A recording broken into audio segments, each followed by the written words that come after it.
ഇന്നൊരു ഭക്തയുടെ അനുഭവമാണ് കേട്ടോ പറയാനായിട്ട് പോകുന്നത്. ഗുരുവായൂരപ്പനെ തൻ്റെ ഭക്തരോട് എന്തുമാത്രം സ്നേഹമുണ്ട് എന്ന് കാണിക്കുന്ന ഒരു അനുഭവം. ഇന്നലെ ഒരു ചേച്ചി എന്നെ വിളിച്ച് പറഞ്ഞതാണ്. നമ്മുടെ സബ്സ്ക്രൈബറാണ്, നമ്മുടെ ഗ്രൂപ്പിലെ മെമ്പറാണ്. അപ്പോൾ ചേച്ചിക്ക് ഓരോ ദിവസവും നമ്മുടെ ഗ്രൂപ്പിലെ തൊഴുത വിശേഷങ്ങൾ വിഷ്ണു പറയുമ്പോൾ ഇന്ന് തിരക്കൊന്നും ഇല്ല കേട്ടോ, വേഗം വന്നോളൂ കേട്ടോ കണ്ണനെ കാണാനൊക്കെ പറഞ്ഞ് കേൾക്കുമ്പോൾ ഗുരുവായൂർക്ക് ഓടി വരാനായിട്ട് തോന്നാറുണ്ടെന്ന്. അങ്ങനെ ഈ വെക്കേഷനിൽ ചേച്ചി ഒരു ദിവസം വരാനായിട്ട് തീരുമാനിച്ചു. ഉത്രാടത്തിൻ്റെ അന്ന് രാവിലെ മെസ്സേജ് നോക്കിയപ്പോൾ തീരെ തിരക്കൊന്നുമില്ല എന്ന് കേട്ടപ്പോൾ അന്ന് തന്നെ വരാനായിട്ട് തീരുമാനിച്ചിട്ട് അതിൻ്റെ ഒരുക്കങ്ങളൊക്കെ തുടങ്ങി. അപ്പോൾ ചേച്ചിക്കാണെങ്കിൽ ഗുരുവായൂരപ്പനെ ചതുർബാഹു രൂപത്തിൽ കാണാനാണ് ഇത്രേ ആഗ്രഹം. അപ്പം അങ്ങനെ തന്നെ ആവണേ അലങ്കാരം എന്നൊക്കെ പ്രാർത്ഥിച്ചു എന്ന്. പക്ഷേ എന്തൊക്കെയോ കാരണങ്ങൾ കൊണ്ട് അന്ന് വരാനായിട്ട് സാധിച്ചില്ല. അപ്പം അന്ന് ഉച്ചപൂജയ്ക്ക് അലങ്കാരം എന്താണെന്ന് നമ്മുടെ ഗ്രൂപ്പിൽ നോക്കിയപ്പോൾ അന്ന് ചതുർബാഹുവായിട്ടാണ് ഗുരുവായൂരപ്പൻ ഉണ്ടായിരുന്നേ. അപ്പം അതും കൂടെ കണ്ടപ്പോൾ ചേച്ചിക്ക് വലിയ സങ്കടമായി. കാരണം ചേച്ചി വരാൻ വിചാരിച്ച ദിവസം കാണാൻ ആഗ്രഹിച്ച ഒരു അലങ്കാരത്തിൽ എങ്ങനെയായിരുന്നു ഗുരുവായൂരപ്പൻ വന്നത് എന്ന് കണ്ടപ്പോൾ കുറേ സങ്കടം തോന്നിയത്.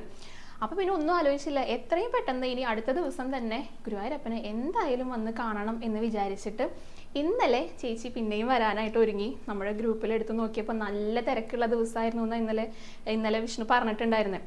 അപ്പോൾ എന്തൊക്കെ തിരക്കുണ്ടെങ്കിലും എന്തായാലും ഗുരുവായൂരപ്പനെ കണ്ടിട്ടേ പോകൂ എന്ന് വിചാരിച്ചിട്ട് ചേച്ചി ഇന്നലെ വന്നിട്ടുണ്ടായിരുന്നു കേട്ടോ. അപ്പോൾ നല്ല തിരക്കായിരുന്നു. ഒരുപാട് നേരം ക്യൂ നിന്നിട്ടാണ് നാലമ്പലത്തിനകത്തേക്ക് കയറാനായിട്ട് സാധിച്ചത്. ആ ശ്രീലകത്തേക്ക് ഒന്ന് നോക്കിയപ്പോൾ ഇന്നലെയും ഇതാ ഗുരുവായൂരപ്പൻ ചതുർബാഹുവായിട്ട്, ഇന്നലത്തെ അലങ്കാരം ചതുർബാഹുവായിട്ടുള്ള ഗുരുവായൂരപ്പനായിരുന്നേ. അപ്പം അത് കണ്ടപ്പോൾ ചേച്ചിക്ക് സന്തോഷവും സങ്കടമൊക്കെ ഒരുമിച്ച് വന്നു. ശരിക്കും ചേച്ചിയെ കാണിക്കാനായിട്ടാണ്, ചേച്ചിക്ക് വേണ്ടിയിട്ടാണ് ഇന്നലെ നമ്മുടെ ഗുരുവായൂരപ്പൻ ചതുർബാഹുവായിട്ട് ശ്രീലകത്ത് നിൽക്കുന്നുണ്ടായിരുന്നെന്ന് വലിയ സന്തോഷത്തോടെ ആട്ടോ എന്നെ വിളിച്ച് പറഞ്ഞത്. അപ്പം അത് കേട്ടപ്പോൾ എനിക്കും വലിയ സന്തോഷം തോന്നി. അപ്പോൾ ആ സന്തോഷം നിങ്ങളുടെ അടുത്തും കൂടെ പങ്കുവെക്കാമെന്ന് വിചാരിച്ചു. ശരിക്കും നമ്മുടെ ഗുരുവായൂരപ്പൻ ഇങ്ങനെ തന്നെയാണ് കേട്ടോ.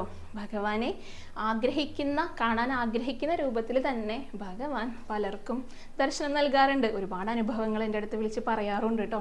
അപ്പോൾ നമുക്ക് ഓരോരുത്തർക്കും ഇങ്ങനെ ഓരോരോ ഇഷ്ടങ്ങൾ ഉണ്ടായിരിക്കില്ലേ, ഭഗവാനെ ഇന്ന രൂപത്തിൽ കാണണം, ഇന്ന ഭാവത്തിൽ കാണണം, ഈ അലങ്കാരത്തോടു കൂടെ കാണണം എന്നൊക്കെ ഉള്ളത്.